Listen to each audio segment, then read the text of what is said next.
welcome to the Wine of the Month Club Wine Tasting Series. We're very excited to have Daniel Schuster from Stony Ridge Winery, as well as Fallen Leaf and Pilgrim Wineries. Welcome to America. Now you come here quite a bit, though, don't you? I do, yeah. I spent last 28 years or so. I've been 3 or 4 times a year, 2 states. So not only are you working with Stony Ridge and these wineries with Steve White, but you're also in California doing some wine consulting. In Napa Valley and in Moraga Vineyards in Los Angeles, and then Italy, Tuscany, mainly with the Antinori family. And Love Italy. Bordeaux. In Bordeaux. Oh, so you get all around. Sangiovese, Cabernet, all kinds of things. If you live long enough, you get to do everything. That's great. So Steve White, the owner of, he owes us something, doesn't he, here in America? Does he owe Americans something?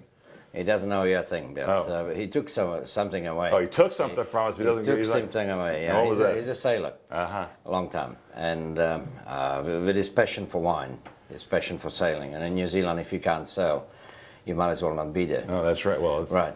Okay, next stop Antarctica. And on the other side is Chile, and on the other side is Japan. So I'm in California. Where are you going to go? Right, so you need to sail. So anyway, so Stephen spent a lot of his time sailing around the world, yacht races, and then of course he was involved in the America's Cup. And the America's Cup you took now from it's us. called, of course, New Zealand Cup. Yeah, the New Zealand Cup. Yeah, thanks a lot. Yeah, we appreciate that. I know. Well, we're going to get it back, right? Oh, you get it back sometime. Yeah, who knows? You're having a go at the moment on the Swiss. Yes. We'll see. You know that New Zealand won the Louis Vuitton, huh? When is the America's Cup? Is it coming up? Yeah, it's coming up between Oracle and the Swiss guys. Yeah, okay. They're all Kiwis anyway, Right. but Italian money. Italian, well. Yeah, right. This is the Fallen Angel. Now, this is one of the brands that Steve White has. This is a 2008 Sauvignon Blanc from Marlborough. Tell me about what you guys are trying to do with this. Well, the thing is this. I mean, the winery has a restaurant. And so Stephen wanted a range of wines from around the New Zealand regions that have their own character, original. And secondly, that are very good drinking with food. So as Keith Richards said, you know, if you can drink a whole bottle, it could not have been bad. That's not bad. And I like that. Okay. Because wine's made for drinking, not admiring. And so therefore, we're trying to get a style of Sauvignon that is not only easy drinking, but not by sugar, because that's boring, or high alcohol. I get it. But giving it lees aging like in France, so that they have a texture. So it's soft, gives you a hug, doesn't have to you marry them. That's it. You get that with this wine. You don't get that overly grassy, that overly done New Zealand style. You get a nice full body in this wine. Absolutely, because we buy the grapes, you know, from people that don't irrigate heavily and that don't overcrop. And with Sauvignon, you know, you don't want to have a wine that reminds you of your mother-in-law, brings tears to your eyes. In other words, you've met my mother-in-law, I guess, huh? My English is terrible, so occasionally I say politically incorrect things. Fortunately, my mother-in-law is not very internet accessible, so she doesn't have to worry about this video. I know nothing. You know, now how much? A lot of oak in this wine? You barrel aged or no oak? No, but it's a steel tanks, but lees aged, and that gives it a texture and a complexity. I get the complexity from that lees aging, yes. And slightly mineral, so it's close to the sea, Marlborough, right? Yes. And so you're getting this mineral salt here. Yes, that's it. It's gorgeous, gorgeous wine. Fantastic fish farm, yeah. Well, and there's a little bit of fish around New Zealand now, isn't there? Yeah, there's plenty. Okay. Oh yeah. Now this is the Pilgrim Syrah Mourvedre Grenache, which is the classic Rhone blend, which I found very interesting, and that's why instead of the Pinot Noir, I brought this up because you don't see a lot of this from New Zealand, and this is the Waiheke Island? Waiheke Island, Syrah Mourvedre. Under the Pilgrim brand, and the Pilgrim, you told me a story about the Pilgrims. What's the right, because I mean in medieval times, you know, people used to go and to Lourdes and so on and so on. So you have all these pilgrim sites, all the way stretching from Italy, from Rome, all the way to northern Spain. And so they would go, and there was a pilgrim route. And along that route, of course, wine business started. Right. So you had all these, it wasn't a, wine club of a month. This was like a wine club of every 5 years, right? Because, you had to feed a family. Be out of business. Right. It took about 8 months to complete the whole thing, you see. So the wine growers were selling wine, of course, and along the route. And they were always based on these varieties. And that's how the whole thing idea with the pilgrim is. You don't see a lot of Syrah in New Zealand, for one. And you mentioned... You mentioned this, that it's not that opulent, jammy Australian style. This is a very elegant exactly, and style. that was the idea. Because, I mean, classical structure, beginning, middle, and end, always. a lot of the wine from New Zealand gets exported, right? And we export to Japan, Europe, and the States. Now, you guys drink a lot of good wines, Well, we try to. and at least it's available.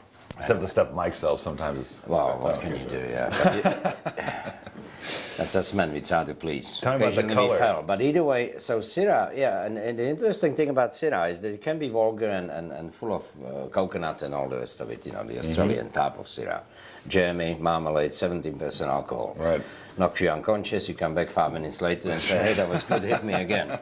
So Syrah shouldn't be a tequila party. It should be elegant, but it has to have perfume. That's why we co-ferment with Viognier. That's why the Grenache, that gives it a lift, aromatic lift. And then the Mourvèdre gives it a corruption. That's right. Yeah, it I makes love you Mourvèdre, nervous though. without being Yes. alarmed. And Mourvèdre alone is too heavy. Yeah, it's very tonic. deep wine, yes. Yeah, dark chocolate, all that. Right. So it's good to have some of it. And then when I do the assemblage, the idea is to put together a wine, again, that has aroma, charm, and corruption. If it has that, beginning, middle, and end, Well, clearly, it's a great thing. But it's a thing you can put away for 3-4 years quite comfortably to develop more complexity.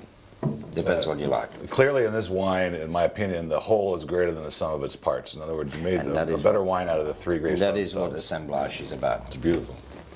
Now this one really, really blew me away, and to me, I mean, this is probably only the second or third in all the years that we've been tasting wine that have actually had a Cabernet from New Zealand.